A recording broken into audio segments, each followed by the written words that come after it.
আসসালামু আলাইকুম। আশা করি সবাই ভালো আছেন। আলহামদুলিল্লাহ আমিও ভালো আছি। তো এই শীতের সিজনে ফুলকপি ভাজি কিন্তু অনেক, অনেক মজা। আমি আজকে ফুলকপি ভাজি করেছি আর সেটার রেসিপি এখন আপনাদের সাথে শেয়ার করব। তো প্রথমে আমি তেলটাকে গরম করে নিলাম, তারপর পেঁয়াজটাকে আমি লাল, লাল করে ভেজে নিলাম। তারপরে আমি ফুলকপিগুলো আমি এখানে তেলের মধ্যে দিয়ে দিলাম। তো ফুলকপিগুলো আমি একদম ছোট, ছোট করে কেটে নিয়েছি। আর ফুলকপিগুলো ভালোভাবে ধুয়ে নিয়েছি। তো ফুলকপিগুলো কিন্তু ভালোভাবে ধুয়ে নিতে হবে, কারণ ফুলকপির মধ্যে কিন্তু পোকা থাকে। পোকাগুলো যেন না থাকে সেটা ভালোভাবে লক্ষ্য রাখতে হবে। তো আমি ফুলকপির মধ্যে এখানে ৫-৬টা কাঁচামরিচও দিয়ে দিয়েছি, আর সাথে একটা আলুও কুচি করে দিয়েছি। তারপরে আমি ফুলকপি ভাজিতে সামান্য একটু হলুদের ছিটা দিলাম। তো আপনাদের যদি ভালো না লাগে তাহলে হলুদটা আপনারা স্কিপ করতে পারেন, কিন্তু ফুলকপি ভাজিতে আমার সামান্য একটু হলুদ দিলে ভালোই লাগে। তারপরে আমি এখানে পরিমাণ মতো লবণ দিয়ে দিলাম। লবণ দিয়ে আমি ভালো করে এটাকে নাড়াচাড়া করে নিচ্ছি। তো তেলের মধ্যে ভালো করে লবণ দিয়ে আমি এই ভাজিটাকে ভালোভাবে নাড়াচাড়া করে নিব। তো ভালোভাবে নাড়াচাড়া করে নিয়ে তারপরে আমি এটাকে ঢাকনা দিয়ে ঢেকে দিলাম। ১০ মিনিট পরে আমি ঢাকনাটা তুললাম। ঢাকনাটা তুলে আবারও ভাজিটা নাড়াচাড়া করে দিচ্ছি। তো আ ভাজিটা ভালোভাবে নাড়াচাড়া করে দিতে হবে।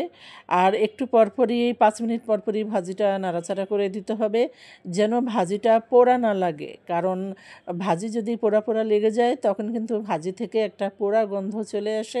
আর পোড়া গন্ধ থাকলে কিন্তু ভাজিটা খেতে আর ভালো লাগে না তখন।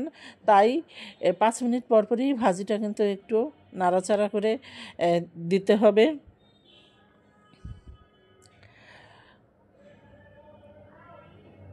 তো আমি কিছুক্ষণ পরপরই নাড়াচাড়া করে দিচ্ছিলাম। তারপরে যেটা বেশি আসল যে জিনিসটা সেটা হচ্ছে ধনেপাতা। এই ফুলকপি ভাজিতে কিন্তু ধনেপাতা না দিলে একদমই ভালো লাগে না। তো আমি ধনেপাতা দিয়ে দিচ্ছি। ধনেপাতা দিয়ে আমি আবারও এটাকে ভালোভাবে নাড়াচাড়া করে নিচ্ছিলাম। ধনেপাতা দিলে কিন্তু ভাজির টেস্ট অন্যরকম মজা লাগে। তো আমি সবসময় ভাজিতে ধনিয়াপাতা ইউজ করি। তো আপনারা কি ফুলকপি ভাজিতে ধনিয়াপাতা ব্যবহার করেন? অনেকে আছে ধনিয়াপাতা ভালো লাগে না অনেকের কাছে। অনেকে ধনিয়াপাতাটা স্কিপ করে, কিন্তু আমার কাছে ধনিয়াপাতাটা খুবই, খুবই ভালো লাগে। তো আমার ভাজি প্রায় হয়ে এসেছে। আমি আরও ২ মিনিট নাড়াচাড়া করে ভাজিটা নামিয়ে ফেলবো।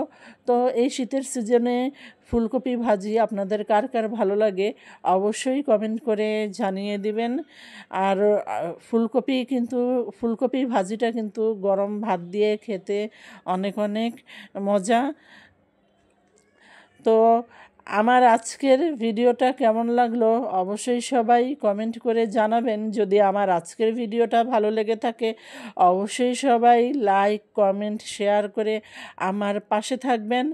আর অবশ্যই আমার চ্যানেল দীপা আক্তার সাবস্ক্রাইব করে দিবেন। তো আজকে এ পর্যন্তই। সবাই ভালো থাকেন, সুস্থ থাকেন। আবার পরে রান্নার কোনো ভিডিও নিয়ে হাজির হব। আল্লাহ হাফেজ। আসসালামু আলাইকুম।